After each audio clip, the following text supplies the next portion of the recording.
Guys welcome back to the channel. ಮೊದಲನೇದಾಗಿ ನಮ್ಮ people champion the final boss Rock ಅವರ ಬಗ್ಗೆ ಮಾತಾಡೋದಾದ್ರೆ, ರೀಸೆಂಟ್ ಆಗಿ ನಮ್ಮ ರಾಕ್ ಅವರು ಕ್ಯಾನ್ಸರ್ ಆಗುತ್ತೆ ಅನ್ನೋ ಒಂದು ಭಯದಲ್ಲೇ ಇದ್ರಂತೆ. ನಾನಿಲ್ಲಿ ಸೀರಿಯಸ್ ಆಗಿ ಹೇಳ್ತಾ ಇದ್ದೀನಿ. ಅವರೇ ಈ ಒಂದು ಸ್ಟೇಟ್ಮೆಂಟ್ ನ ಕೊಟ್ಟಿದ್ದಾರೆ. ನಮ್ಮ ರಾಕ್ ಅವ್ರಿಗೂ ಕೂಡ ನನಗೆಲ್ಲಾದ್ರೂ ಕ್ಯಾನ್ಸರ್ ಇದೆಯಾ ಅನ್ನೋ ಒಂದು ಭಯದಲ್ಲೇ ಅವರು 24 ಗಂಟೆಯಿಂದ ಇದ್ರಂತೆ. ರೀಸೆಂಟ್ ಆಗಿ ಅವರ ಟೆಸ್ಟಿಕಲ್ ಅಂದ್ರೆ ಬೀಜಗಳಲ್ಲಿ ಸಿಕ್ಕಾಪಟ್ಟೆ ನೋವು ಆಗ್ತಾ ಇತ್ತಂತೆ. ಅಂಡ್ ಡಾಕ್ಟರ್ಗೆ ತೋರಿಸಿದಾಗ ಅವ್ರು ಹೇಳಿದ್ರಂತೆ, ನಿನ್ನ ಸೈಡ್ ಅಲ್ಲಿ ಆ ಜಾಗದಲ್ಲಿ ಏನೋ ಒಂದು ಗೆಡ್ಡೆ ತರ ಬೆಳೀತಾ ಇದೆ ಅಂಡ್ ಪ್ರಾಬಬ್ಲಿ ಅದು ಕ್ಯಾನ್ಸರ್ ಇರಬಹುದು. ನನಗೂ ಕೂಡ ಇನ್ನೂ ಕನ್ಫರ್ಮ್ ಆಗಿಲ್ಲ, ನೀನು ಟ್ರೀಟ್ಮೆಂಟ್ ಗೆ ಬರಬೇಕಾಗುತ್ತೆ ಅಂತ ಡಾಕ್ಟರ್ ರಾಕ್ ಅವರಿಗೆ ಹೇಳಿದ್ರಂತೆ. ಅಂಡ್ ಆಗ ನಮ್ಮ ರಾಕ್ ಅವರಿಗೆ ಸಿಕ್ಕಾಪಟ್ಟೆ ಭಯ ಆಯ್ತಂತೆ. ನಿಜವಾಗ್ಲೂ ಈ ಒಂದು ವಿಚಾರನ ಅವರು ತನ್ನ ವೈಫ್ಗೂ ಕೂಡ ತಿಳಿಸಿರ್ಲಿಲ್ವಂತೆ. ಯಾಕಂದ್ರೆ ಅವರಿಗೆ ಇನ್ನೂ ಕನ್ಫರ್ಮ್ ಇರಲಿಲ್ಲ ನನಗೆ ನಿಜವಾಗ್ಲೂ ಕೂಡ ಕ್ಯಾನ್ಸರ್ ಇದೆಯೋ ಇಲ್ವಾ ಅಂತ. ಅಂಡ್ ಆ ಒಂದು ಟೈಮಲ್ಲಿ ಜುಮಾನ್ಜಿಯ ಆ ಒಂದು ಪ್ರೆಸ್ ಕಾನ್ಫರೆನ್ಸ್ಗೂ ಕೂಡ ನಮ್ಮ ರಾಕ್ ಅವರು ಅಟೆಂಡ್ ಆಗಬೇಕಾಗಿತ್ತಂತೆ. ಅಂಡ್ ಆ ಒಂದು ಟೈಮಲ್ಲಿ ಅವರು ಥಿಂಕ್ ಮಾಡ್ತಾ ಇದ್ರಂತೆ, ಈ ರೀತಿ ಏನಾದರೂ ಕ್ಯಾನ್ಸರ್ ಆದ್ರೆ ನಾನು ಮುಂದೆ ಏನ್ ಮಾಡ್ತೀನಿ, ಹೇಗಿರ್ತೀನಿ ಅಂತ. ಆ ಟೆನ್ಷನ್ ಅಲ್ಲೇ ಆ ಒಂದು ಪ್ರೆಸ್ ಇವೆಂಟ್ ನ ಕೂಡ ಹಾಗೆ ಬೇಡದೇ ಇದ್ರು ಕೂಡ ನಗಾಡ್ಕೊಂಡು ನಮ್ಮ ರಾಕ್ ಅವರು ಕಳೆದ್ರಂತೆ. ಅಂಡ್ ಈಗ ಗೊತ್ತಾಗಿರೋದೇನಪ್ಪಾ ಅಂದ್ರೆ ಅವರಿಗೆ ಯಾವುದೇ ರೀತಿಯ ಕ್ಯಾನ್ಸರ್ ಇಲ್ಲ ಅಂತ. ನಿಜವಾಗ್ಲೂ 24 ಗಂಟೆ ನನಗೆ ಸಿಕ್ಕಾಪಟ್ಟೆ ನರಕ ಆಗಿತ್ತು ಅಂತ ನಮ್ಮ ರಾಕ್ ಅವರು ಸ್ಟೇಟ್ಮೆಂಟ್ ನ ಕೊಟ್ಟಿದ್ದಾರೆ.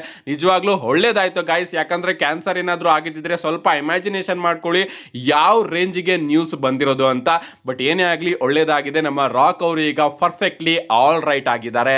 ನೆಕ್ಸ್ಟ್ ಅಪ್ಡೇಟ್ ಕಡೆ ಬರೋದಾದ್ರೆ ಇದಿರ್ತಕ್ಕಂಥದ್ದು ನಮ್ಮ ಜಾನ್ ಸಿನಾ ಅವರ ಬಗ್ಗೆ. ನಮ್ಮ ಜಾನ್ ಸಿನಾ ಅವರು ತನ್ನ ಇನ್ ರಿಂಗ್ ರಿಟರ್ನ್ ಬಗ್ಗೆ ಇನ್ನ ಒಂದು ಸ್ಟೇಟ್ಮೆಂಟ್ ನ ಕೊಟ್ಟಿದ್ದಾರೆ. ಅವ್ರು ಹೇಳ್ತಾರೆ, ಈ ಒಂದು ಟೈಮ್ ಅಲ್ಲಿ ನಾನು ಯಾವ ಪೊಸಿಷನ್ ಅಲ್ಲಿ ಇದೀನೋ ಇಲ್ಲಿಂದ ನನ್ನನ್ನ ನೀವು ಇನ್ನ ಒಂದು ಮ್ಯಾಚ್ ಆಡೋದಕ್ಕೆ ಕರ್ಕೊಂಡು ಹೋಗ್ಬೇಕು ಅಂದ್ರೆ ನೀವು ನಿಜವಾಗ್ಲೂ ಕೂಡ ಫೈನಾನ್ಷಿಯಲ್ ಸೂಸೈಡ್ ಮಾಡ್ಕೊಂಡಂಗೆ ಅರ್ಥ. ಅದನ್ನೇ ನಾನು ಡೈರೆಕ್ಟ್ ಆಗಿ ಹೇಳ್ತಾ ಇದ್ದೀನಿ. ನಿಮ್ಮ ಬಿಸ್ನೆಸ್ ಏನಾದ್ರೂ ಬೆಂಕಿಯಲ್ಲಿ ನೋಟನ್ನ ಹಾಕಿ ಸುಟ್ಟಾಕುವಂತಹ ಬಿಸ್ನೆಸ್ ನ ನೀವೇನಾದ್ರೂ ಮಾಡ್ತಾ ಇದ್ರೆ ನೀವು ಟ್ರೈ ಮಾಡಬಹುದು. ಆಗ ಮಾತ್ರ ನಾನು ಇನ್ ರಿಂಗಿಗೆ ರಿಟರ್ನ್ ಆಗೋದಕ್ಕೆ ಸಾಧ್ಯ ಅಂತ ನಮ್ಮ ಜಾನ್ ಸಿನಾ ಅವರು ತಿಳಿಸಿದ್ದಾರೆ. ಬೇಸಿಕಲಿ ಅವರು ಹೇಳ್ತಿರೋದೇನಪ್ಪಾ ಅಂದ್ರೆ, ನೀವು ಎಷ್ಟು ದುಡ್ಡು ಕೊಟ್ಟರು ಕೂಡ ನಾನು ಒಪ್ಕೊಳ್ಳೋದಕ್ಕೆ ಹೋಗೋದಿಲ್ಲ.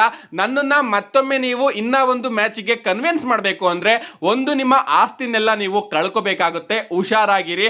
ಅಥವಾ ನೀವೇನಾದ್ರೂ ದುಡ್ಡನ್ನ ಸುಡುವಂತಹ ಬಿಸ್ನೆಸ್ ನೇ ಮಾಡ್ತಾ ಇದ್ದೀರಾ ಅಂದ್ರೆ ಬಂದ್ ಬೇಕಾದ್ರೆ ಒಂದ್ಸತಿ ಟ್ರೈ ಮಾಡಬಹುದು ಅಂತ ನಮ್ಮ ಜಾನ್ ಸಿನಾ ಅವರು ಸ್ಟೇಟ್ಮೆಂಟ್ ನ ಕೊಟ್ಟಿದ್ದಾರೆ.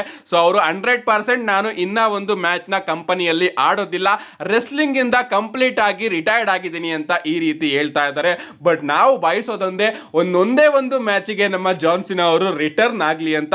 ಬಟ್ ನಮ್ಮ ಜಾನ್ ಸಿನಾ ಅವರು ತನ್ನ ಮಾತಿನ ಮೇಲೆ ನಿಲ್ತಾರೆ, ಅವರು ರಿಟರ್ನ್ ಆಗೋದಿಲ್ಲ ಅಂತ ಎಲ್ಲರಿಗೂ ಕೂಡ ಗೊತ್ತು. ಬಟ್ ರೆಸ್ಲಿಂಗ್ ಅಲ್ಲಿ ನೆವರ್ ಸೇ ನೆವರ್ ಅನ್ನೋ ಒಂದು ಟರ್ಮು ಯಾವಾಗ್ಲೂ ಕೂಡ ಇದ್ದೇ ಇರುತ್ತೆ ಅನ್ನೋದನ್ನ ನಾವ್ಯಾರು ಕೂಡ ಮರಿಬಾರ್ದು. ನೆಕ್ಸ್ಟ್ ಅಪ್ಡೇಟ್ ಕಡೆ ಬರೋದಾದ್ರೆ ಇದಿರ್ತಕ್ಕಂಥದ್ದು ನಮ್ಮ ಜೇಡ್ ಕಾರ್ಗಿಲ್ ಹಾಗೆ ಶಾರ್ಲೆಟ್ ಫೇರ್ ಅವರ ಬಗ್ಗೆ. ಡಬ್ಲ್ಯೂ ಅವರು ಈ ಬಾರಿಯ ಸಮ್ಮರ್ ಸ್ಲಾಮಿಗೆ ಜೇಡ್ ಕಾರ್ಗಿಲ್ ಹಾಗೆ ಶಾರ್ಲೆಟ್ ಫೇರ್ ಅವರ ಮ್ಯಾಚ್ ನ ಮಾಡೋದಕ್ಕೆ ಪ್ಲಾನ್ಸ್ ಗಳನ್ನ ಪಿಚ್ ಮಾಡ್ತಾ ಇದೆಯಂತೆ. ನೋಡ್ಬೇಕು ಈ ಒಂದು ಮ್ಯಾಚ್ ಆಗುತ್ತೋ ಇಲ್ವೋ ಅಂತ. ಸದ್ಯಕ್ಕೆ ಪ್ಲಾನ್ಸ್ ಗಳನ್ನ ಮಾಡ್ತಾ ಇದೆಯಂತೆ ಜೇಡ್ ಕಾರ್ಗಿಲ್ ಹಾಗೆ ಶಾರ್ಲೆಟ್ ಫೇರ್ ಅವರ ನಡುವೆ ಈ ಬಾರಿಯ ಸಮ್ಮರ್ ಸ್ಲಾಮ್ ಅಲ್ಲಿ ಒಂದು ಮ್ಯಾಚ್ ನ ಮಾಡೋದಕ್ಕೆ. ನೆಕ್ಸ್ಟ್ ಅಪ್ಡೇಟ್ ಕಡೆ ಬರೋದಾದ್ರೆ ಇದಿರ್ತಕ್ಕಂಥದ್ದು ನಮ್ಮ ಜೇಕೋ ಫಾಟೋ ಅವರ ಬಗ್ಗೆ.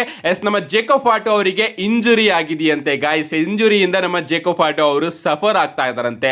ಇವನ್ ಕ್ಲಾಶ್ ಇನ್ ಇಟಲಿ ಟೈಮ್ ಅಲ್ಲೇ ರೂಮರ್ಸ್ ಗಳು ಹಾಗೆ ಅಪ್ಡೇಟ್ ಗಳು ಬಂದಿತ್ತು, ನಮ್ಮ ಜೇಕೋ ಫಾಟೋ ಅವರಿಗೆ ಇಂಜುರಿ ಆಗಿದೆ. ಒಂದು ಲೈವ್ ಇವೆಂಟ್ ಅಲ್ಲಿ ಸೋಲೋ ಸಿಕೋವಾ ಅವರ ವಿರುದ್ಧ ಒಂದು ಮ್ಯಾಚ್ ಅಲ್ಲಿ ಕಂಪೀಟ್ ಮಾಡಬೇಕಾದ್ರೆ ನಮ್ಮ ಜೇಕೋ ಫಾಟೋ ಅವರಿಗೆ ಇಂಜುರಿ ಆಗಿದೆ. ಅಂಡ್ ಅವರು ಕ್ಲಾಶ್ ಇನ್ ಇಟಲಿಯಲ್ಲಿ ನೋಡೋದಕ್ಕೆ ಸಿಗೋದಿಲ್ಲ ಅಂತ ರೂಮರ್ಸ್ ಗಳು ಬರೋದಕ್ಕೆ ಶುರು ಆಗಿತ್ತು, ಅಪ್ಡೇಟ್ ಗಳು ಬರೋದಕ್ಕೆ ಶುರು ಆಗಿತ್ತು. ಬಟ್ ಕ್ಲಾಶ್ ಇನ್ ಇಟಲಿಯಲ್ಲಿ ನಮ್ಮ ಜೇಕೋ ಫಾಟೋ ಅವರು ಬರ್ತಾರೆ, ಕಂಪೀಟ್ ಮಾಡ್ತಾರೆ. ಬಟ್ ಆ ಒಂದು ಇವೆಂಟ್ ಅಲ್ಲಿ ಜಾಸ್ತಿ ನಮ್ಮ ರೋಮನ್ ರೈನ್ಸ್ ಅವರ ಡಾಮಿನೆಂಟ್ ನಮಗೆ ನೋಡೋದಕ್ಕೆ ಸಿಗುತ್ತೆ. ಅಂಡ್ ಅದು ಸಿಕ್ಕಾಪಟ್ಟೆ ಸ್ಲೋ ಫೇಸ್ ಆಗಿ ಕೂಡ ಇತ್ತಂತೆ. ಡಬ್ಲ್ಯೂ ಅವರು ಒರಿಜಿನಲ್ ಆಗಿ ಇನ್ನೂ ಬ್ರೂಟಲ್ ಆಗಿ ಆ ಒಂದು ಮ್ಯಾಚ್ ನ ಪ್ಲಾನ್ ಮಾಡಿದ್ರಂತೆ. ಸೊ ಜೇಕೋ ಫಾಟೋ ಅವರಿಗೆ ಇಂಜುರಿ ಆಗಿರೋ ಕಾರಣ ಆ ಒಂದು ಮ್ಯಾಚ್ ನ ಡಬ್ಲ್ಯೂ ಅವರು ಆ ಲೆವೆಲ್ಗೆ ಬುಕ್ ಮಾಡ್ಲಿಲ್ವಂತೆ. ಅಂಡ್ ಈಗ ನಮ್ಮ ಜೇಕೋ ಫಾಟೋ ಅವರಿಗೆ ಆಂಕಲ್ ಆಗಿ ಬ್ಯಾಕ್ ಇಂಜುರಿ ಆಗಿದೆಯಂತೆ. ಅದಕ್ಕೋಸ್ಕರ ಡಬ್ಲ್ಯೂ ಅವರು ನಮ್ಮ ಜೇಕೋ ಫಾಟೋ ಅವ್ರನ್ನ ಸೇಫ್ ಆಗಿ ಇಡ್ತಾ ಇದ್ದಾರೆ. ಯಾವುದೇ ರೀತಿಯ ಫಿಸಿಕಲ್ ಆಕ್ಷನ್ ಅಲ್ಲಿ ನಮ್ಮ ಜೇಕೋ ಫಾಟೋ ಅವರು ನೋಡೋದಕ್ಕೆ ಸಿಗ್ತಾ ಇಲ್ಲ. ಸೊ ಜಾಸ್ತಿ ತೀರಾ ಏನು ಸೀರಿಯಸ್ ಇಂಜುರಿ ಅಂತ ಹೇಳ್ತಾ ಇಲ್ಲ ನಾನು, ಮೈನರ್ ಇಂಜುರಿ ಆಗಿದೆ. ಅಂಡ್ ಅದಕ್ಕೋಸ್ಕರ ಡಬ್ಲ್ಯೂ ಅವರು ಜೇಕೋ ಫಾಟೋ ಅವ್ರನ್ನ ಸ್ವಲ್ಪ ಫಿಸಿಕಲ್ ಇಂದ ದೂರ ಇಟ್ಟು ಬ್ಯಾಕ್ ಸ್ಟೇಜ್ ಸೆಗ್ಮೆಂಟ್ ಗಳಲ್ಲಿ ಬ್ಲಡ್ ಲೈನ್ ಜೊತೆ ತೋರಿಸ್ತಾ ಇದ್ದಾರೆ. ಅಂಡ್ ಅದು ನಮಗೆ ಅರ್ಥ ಕೂಡ ಆಗ್ತಾ ಇದೆ. ಏನೇ ಆಗ್ಲಿ ಆದಷ್ಟು ಬೇಗ ನಮ್ಮ ಜೇಕೋ ಫಾಟೋ ಅವರು ರಿಕವರಿ ಆಗ್ಲಿ ಅಂತ ಕೇಳ್ಕೊಳ್ಳೋಣ. ನಮ್ಮ ನೆಕ್ಸ್ಟ್ ಅಂಡ್ ಫೈನಲ್ ಅಪ್ಡೇಟ್ ಕಡೆ ಬರೋದಾದ್ರೆ ಇದಿರ್ತಕ್ಕಂಥದ್ದು ನಾಳೆಯ ಸ್ಮ್ಯಾಕ್ ಡೌನ್ ಬಗ್ಗೆ. ಎಸ್ ಗೈಸ್, ನಾಳೆ ಸ್ಮ್ಯಾಕ್ ಡೌನ್ ಫೈನಲಿ ನಮಗೆ ನಾಳೆ ಬೆಳಿಗ್ಗೆನೆ ನೋಡೋದಕ್ಕೆ ಸಿಗ್ತಾ ಇದೆ. ಎಸ್, ಇಷ್ಟು ದಿನ ಮಧ್ಯರಾತ್ರಿ ನಿದ್ದೆಗೆಟ್ಟು ಯಾಕಾದ್ರೂ ಈ ಒಂದು ಶೋನ ನೋಡ್ತಾ ಇದ್ದೀನೋ ಅನ್ನೋ ಒಂದು ಫೀಲ್ ಬರ್ತಾ ಇತ್ತು. ಆ ಒಂದು ಫೀಲ್ ಇಂದ ಸದ್ಯ ಮುಕ್ತಿ ಸಿಕ್ಕಿದೆ. ನಾಳೆ ಬೆಳಿಗ್ಗೆ 5 ಸ್ಮ್ಯಾಕ್ ಡೌನ್ ನಮಗೆ ನೋಡೋದಕ್ಕೆ ಸಿಗುತ್ತೆ. ಬಟ್ ಒಂದು ಟ್ವಿಸ್ಟ್ ಏನಪ್ಪ ಅಂದ್ರೆ ಬೋರಿಂಗ್ ಸ್ಮ್ಯಾಕ್ ಡೌನ್ ಇಂಟ್ರೆಸ್ಟಿಂಗ್ ಆಗಿ ಕನ್ವರ್ಟ್ ಆಗಿದೆ. ಎಸ್, ಅದೇ ರೀತಿ ಇಂಟ್ರೆಸ್ಟಿಂಗ್ ವಿಚಾರಗಳು ನಮಗೆ ನಾಳೆ ಸ್ಮ್ಯಾಕ್ ಡೌನ್ ನಲ್ಲಿ ನೋಡೋದಕ್ಕೆ ಸಿಗುತ್ತೆ. ಮೊದಲನೇದಾಗಿ ನಮಗೆ ನಾಳೆ ಸ್ಮ್ಯಾಕ್ ಡೌನ್ ನಲ್ಲಿ ಕ್ವೀನ್ ಆಫ್ ದ ರಿಂಗ್ ನ ಕ್ವಾಲಿಫಿಕೇಶನ್ ಫ್ಯಾಟಲ್ 4-ವೇ ಮ್ಯಾಚ್ ನೋಡೋದಕ್ಕೆ ಸಿಗುತ್ತೆ. ಸೋಲ್ ರುಕಾ, ಲೈರಾ ವಲ್ಕಾಯರಾ, ಶಾರ್ಲೆಟ್ ಫೇರ್ ಹಾಗೆ ಜೇಡ್ ಕಾರ್ಗಿಲ್ ಅವರ ನಡುವೆ. ನೋಡಬೇಕು ಈ ಒಂದು ಮ್ಯಾಚ್ ಅಲ್ಲಿ ಯಾರು ಗೆದ್ದು ಸೆಮಿಫೈನಲ್ಸ್ ಗೆ ಹೋಗ್ತಾರೆ ಅಂತ.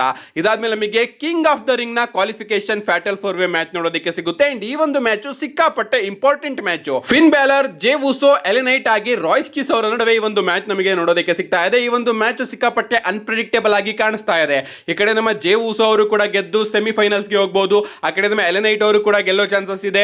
ರಾಯ್ಸ್ ಕಿಸ್ ಅವ್ರನ್ನು ಕೂಡ ರೋಮನ್ ರೈನ್ಸ್ ಅವರು ಕಾಲ್ ಔಟ್ ಮಾಡಿರೋದ್ರಿಂದ ಅವರು ಕೂಡ ಗೆಲ್ಲೋ ಚಾನ್ಸಸ್ ಇದೆ. ಇನ್ನು ನಮ್ಮ ಫಿನ್ ಬ್ಯಾಲರ್ ಅವರು ಕೂಡ ಸ್ಮ್ಯಾಕ್ ಡೌನ್ ನಲ್ಲಿ ಡೆಬ್ಯೂ ಮಾಡೋದಕ್ಕೆ ಹೋಗ್ತಾ ಇದ್ದಾರೆ. ಸೊ ಒಂದು ಹೊಸ ಚೇಂಜ್ ನ ಕೊಡೋದಕ್ಕೆ ಡಬ್ಲ್ಯೂ ಅವರು ಫಿನ್ ಬ್ಯಾಲರ್ ಅವ್ರನ್ನು ಕೂಡ ಕನ್ಸಿಡರ್ ಮಾಡಬಹುದು. ಈ ಒಂದು ಮ್ಯಾಚ್ ಮೇಲೆ ಎಲ್ಲರ ಗಮನ ಇರುತ್ತೆ. ಈ ಒಂದು ಮ್ಯಾಚ್ ನ ಯಾರು ಗೆಲ್ತಾರೋ ಪ್ರಾಬಬ್ಲಿ ಅವರೇ ಈ ಬಾರಿಯ ಕಿಂಗ್ ಆಫ್ ದ ರಿಂಗ್ ಆಗೋ ಚಾನ್ಸಸ್ ಸಿಕ್ಕಾಪಟ್ಟೆ ಜಾಸ್ತಿ ಕಾಣಿಸ್ತಾ ಇದೆ. ನೋಡಬೇಕು ಈ ಒಂದು ಮ್ಯಾಚ್ ಅಲ್ಲಿ ಯಾರು ಗೆದ್ದು ಸೆಮಿಫೈನಲ್ಸ್ ಗೆ ಹೋಗ್ತಾರೆ ಅಂತ. ಇದಾದ್ಮೇಲೆ ನಮಗೆ ನಾಳೆ ಸ್ಮ್ಯಾಕ್ ಡೌನ್ ನ ಮೈನ್ ಹೈಲೈಟ್ ಅಂತಾನೆ ಹೇಳ್ಬಹುದು. ಗಂತರ್ ಅವರು ಕೋಡಿ ರೋಡ್ಸ್ ಅವ್ರನ್ನ ಫೇಸ್ ಮಾಡೋದಕ್ಕೆ ಸ್ಟಿಪುಲೇಷನ್ ನ ಚೂಸ್ ಮಾಡ್ತಾರೆ ನಾಳೆ ಸ್ಮ್ಯಾಕ್ ಡೌನ್ ಅಲ್ಲಿ.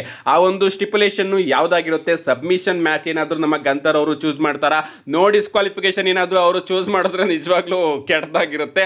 ಏನೇ ಆಗ್ಲಿ ಸ್ಟಿಪುಲೇಷನ್ ನ ಚೂಸ್ ಮಾಡೋದಕ್ಕೆ ನಾಳೆ ಸ್ಮ್ಯಾಕ್ ಡೌನ್ ಗೆ ಗಂತರ್ ಅವರು ಬರ್ತಾ ಇದ್ದಾರೆ. ಅಂಡ್ ಗಂತರ್ ಆಗಿ ಕೋಡಿ ರೋಡ್ಸ್ ಅವರ ಫೇಸ್ ಆಫ್ ಕೂಡ ನಮಗೆ ನೋಡೋದಕ್ಕೆ ಸಿಗಬಹುದು. ಇಷ್ಟು ವಿಚಾರನ ಡಬ್ಲ್ಯೂ ಅವರು ಅಫಿಷಿಯಲ್ ಆಗಿ ಅನೌನ್ಸ್ ಮಾಡಿದ್ದಾರೆ. ಇದನ್ನ ಬಿಟ್ರೆ ಏನು ಕೂಡ ಅನೌನ್ಸ್ ಮಾಡಿಲ್ಲ. ಸ್ಯಾಮಿ ಝೈನ್ ಅವರ ಭಾಗ ಕೂಡ ಇರುತ್ತೆ ಅಂತ ಅನ್ಕೋತೀನಿ ಸ್ಮ್ಯಾಕ್ ಡೌನ್ ನಲ್ಲಿ. ನಿಮ್ಗೆ ಅನ್ಸುತ್ತೆ ಸ್ಮ್ಯಾಕ್ ಡೌನ್ ನಾಳೆ ಬೋರಿಂಗ್ ಆಗಿರುತ್ತೆ, ಇಂಟ್ರೆಸ್ಟಿಂಗ್ ಆಗಿರುತ್ತೆ? ನಿಮ್ಮ ಅನಿಸಿಕೆನ ಕಮೆಂಟ್ ಮಾಡಿ.